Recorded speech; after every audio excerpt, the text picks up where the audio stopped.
So the question is, in terms of potential difference V, electric current I, permittivity epsilon naught, permeability mu naught and speed of light C, the dimensionally correct equation is R.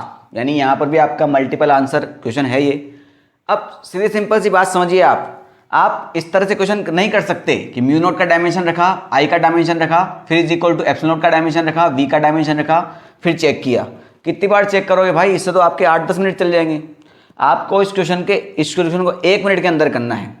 वो मैं आपको already बता चुका हूँ पिछले question में। इन सभी को आप क्या करें, फोर्स, चार्ज और वर्क डन तक तोड़ते जाएं। अब ध्यान से देखो, डायमेंशनली करेक्ट यानी इसका डायमेंशन और इसका डायमेंशन सेम है। अगर इसका डायमेंशन और इसका डायमेंशन सेम है तो मैं अगर इसको इसके नीचे डिवाइड करूं तो डायमेंशन लेस बचेगा, यानी ये सारे एक दूसरे को काट देंगे, कोई भी डायमेंशन नहीं बचना चाहिए, वही आपका आंसर करेक्ट होगा। तो पहले को चेक कर लेते हैं। अब एप्सिलॉन नॉट का क्या बताया था भैया अपन ने, देखो आपको पता है epsilon naught mu naught is equal to 1/c² होता है। तो एप्सिलॉन नॉट की जगह क्या लिख सकते हैं, 1/ε0c²। तो 1/ε0c² I² is equal to ε0v²। इसमें कोई डाउट नहीं है, ठीक है। अब बेटा इसको उधर लेके जाओ तो ये हो गया आपका I² c², ये हुआ ε0² v²। I² हो जाएगा आपका a², c² हो जाएगा आपका l² t⁻²। भाई c होता है स्पीड, lt-2। अब एप्सिलॉन क्या होता है बेटा, ये भी आपको पता है। तो f is equal to 1/4π epsilon q² divide by r²। 4π तो कुछ है ही नहीं, तो एप्सिलॉन कितना हो जाएगा आपका q² डिवाइड बाई fr²। तो q² यानी q का पावर 4, उसका भी स्क्वायर करना ना बेटा अपन को, तो डिवाइड बाई fr² यानी f का स्क्वायर r का पावर 4 इंटू पोटेंशियल क्या होता है बेटा आपका, ये होता है w डिवाइड बाई q, और w क्या होता है आपका फोर्स इंटू डिस्प्लेसमेंट।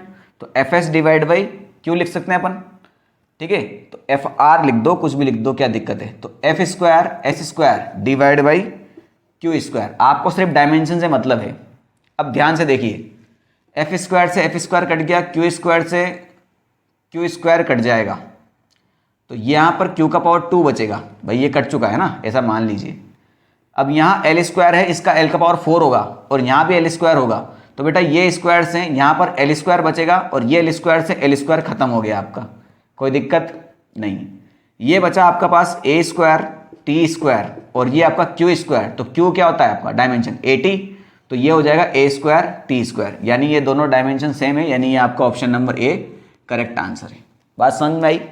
अगर आपकी प्रैक्टिस होगी तो आप इसको बराबर स्पीड में कर देंगे आराम से, ठीक है। मैं आपको समझा रहा हूँ इसलिए टाइम लग रहा है।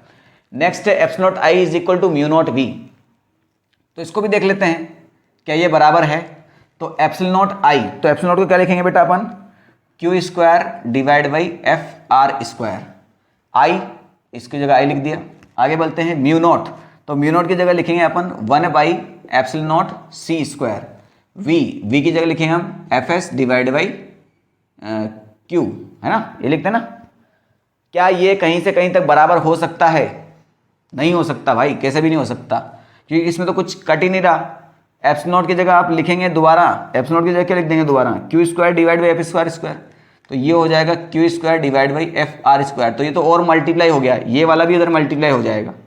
तो इसको अगर आप चेक भी करेंगे तो भी इसका डायमेंशन जो है मैच नहीं खाएगा, कुछ कट ही नहीं रहा तो कहाँ से मैच खाएगा।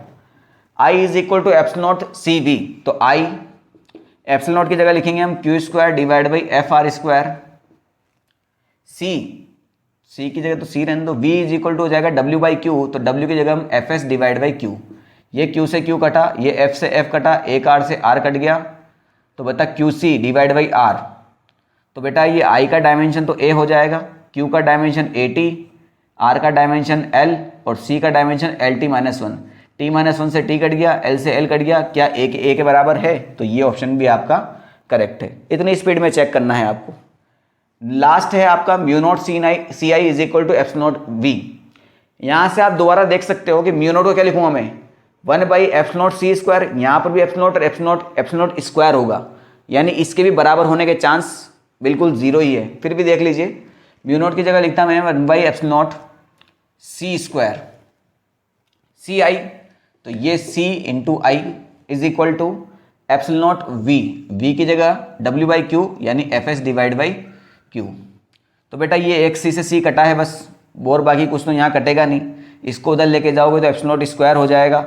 तो यहाँ तो कोई भी आपका बराबर आने का चांस बिल्कुल जीरो है, यानी ये भी आपका गलत आंसर है। यानी आपका ऑप्शन नंबर ए और option number C is the correct answer. ठीक है।